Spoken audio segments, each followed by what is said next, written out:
बच्चों आज की वीडियो हमारी बहुत ज़्यादा इंपॉर्टेंट है। आज के इस वीडियो के अंदर मैं आप लोगों को बताने जा रहा हूँ कि जो 10th क्लास का बायो का प्रैक्टिकल है उसको आप लोगों ने किस तरीके से तैयार करना है, किस तरीके से बच्चों आप लोगों से क्वेश्चन पूछे जाएंगे। इसके अलावा ऑलरेडी मैं प्रैक्टिकल से रिलेटेड जो है वो मेरी 2-3 वीडियोस चल रही हैं। अगर आप प्रैक्टिकल के हवाले से परेशान हैं तो आप वो देख लें, इंशाल्लाह आपकी परेशानी ख़त्म हो जाएगी।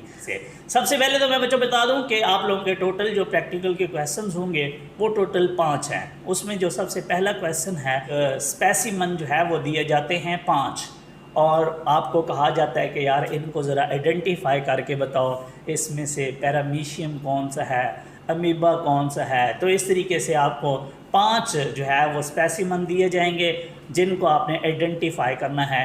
5 नंबर के आपके आइडेंटिफिकेशन के मार्क्स होंगे और आपने हर उस स्पेसिमन की जो है वो एक करैक्टर भी बतानी है कि ये मोटाइल है, ये नॉन मोटाइल है, ये हेट्रोट्रॉफ है, ये ऑटोट्रॉफ है। इस तरीके से आपने एक उसकी करैक्टर बता के 1 नंबर आपको उसका मिल जाएगा। तो इस तरीके से 5 नंबर आप लोगों को करैक्टर के मिल जाएंगे, 5 नंबर आपको आइडेंटिफिकेशन के, तो आप लोगों के 10 मार्क्स हो गए। ये पहला क्वेश्चन होगा जी। अब मोस्टली जो है वहाँ चूँकि सारे लोग ग्रुप्स की शक्ल में खड़े होते हैं या वहाँ प्रैक्टिकल के ऊपर लिख रहे होते हैं, इकट्ठे ग्रुप्स बना के है। तो अगर आप अच्छे बच्चे हैं तो आप लोगों की बुक के अंदर मुख्तलिफ़ किस्म के जो है वो स्पेसिमन दिए हुए हैं। आप एक दफ़ा उनको देख के उनकी एक 2 करैक्टर जो है वो याद करके चले जाओ तो आप ये क्वेश्चन कर लोगे। अब आते हैं क्वेश्चन नंबर 2 के अंदर। उसमें जी आपको जो है वो अगेन 3 जो है वो स्लाइड्स दी जाएंगी। आपको कहा जाएगा आप माइक्रोस्कोप से ज़रा देखो इनको कि ये कौन सी चीज़ें हैं 3, और अगेन आप लोगों ने उन 3 स्लाइड्स के उनको आइडेंटिफाई भी करना है और साथ में बच्चों उनकी 2-3 जो है उनकी करैक्टरिस्टिक्स भी आपको बतानी पड़ेंगी। अगेन ये क्वेश्चन भी बच्चों आप लोगों का 6 नंबर का है।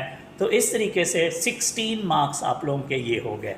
अब जी एक और तीसरा क्वेश्चन बच्चों आप लोगों का होगा, एक प्रैक्टिकल होगा।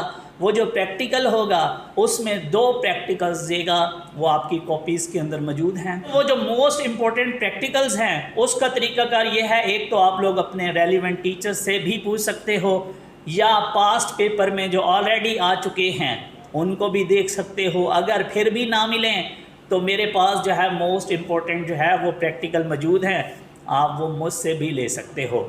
अब जी ये 2 प्रैक्टिकल्स होंगे और इसमें से बच्चों आपने अपनी मर्ज़ी से जो है वो कोई सा एक करना होगा और उस एक प्रैक्टिकल्स के अंदर आप लोगों ने जो है वो उसके रिक्वायर्ड मटेरियल लिखना होता है, उसका प्रोसीजर लिखना होता है और वो आपकी कॉपी के अंदर मौजूद होता है। वो एज़ इट आपने लिख देना होता है।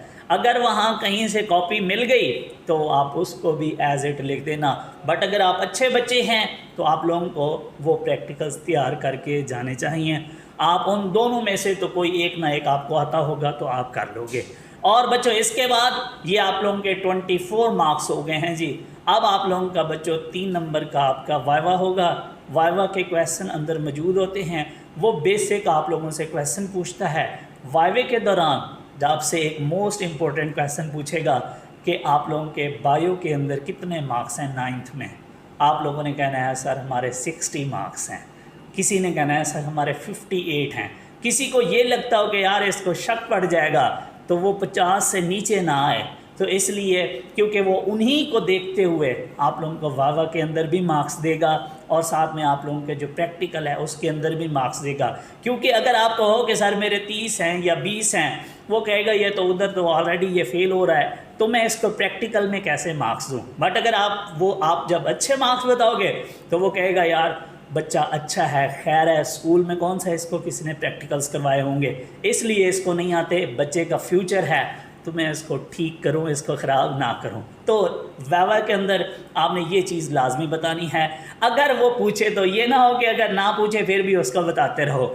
और साथ में हमारी बुक के अंदर जो है वो वावा के क्वेश्चन भी मौजूद हैं मोस्ट इम्पोर्टेंट, आप उनको भी एक दफ़ा पढ़ के चले जाओ क्योंकि उन्हीं में से वो कोई आपसे क्वेश्चन पूछेगा। सम टाइम अगर आपका जो एग्जामिनर है वो अच्छा हो तो आपसे ये भी कह देता है यार कोई अपनी मर्ज़ी से कोई क्वेश्चन बताओ, तो फिर 2-4 क्वेश्चन अगर आपको आते होंगे तो आप अपनी मर्ज़ी भी वहाँ कर सकते हो।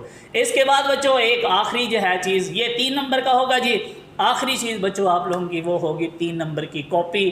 कॉपी अगेन आप लोग जो है वो बनी बनाई भी ले सकते हो।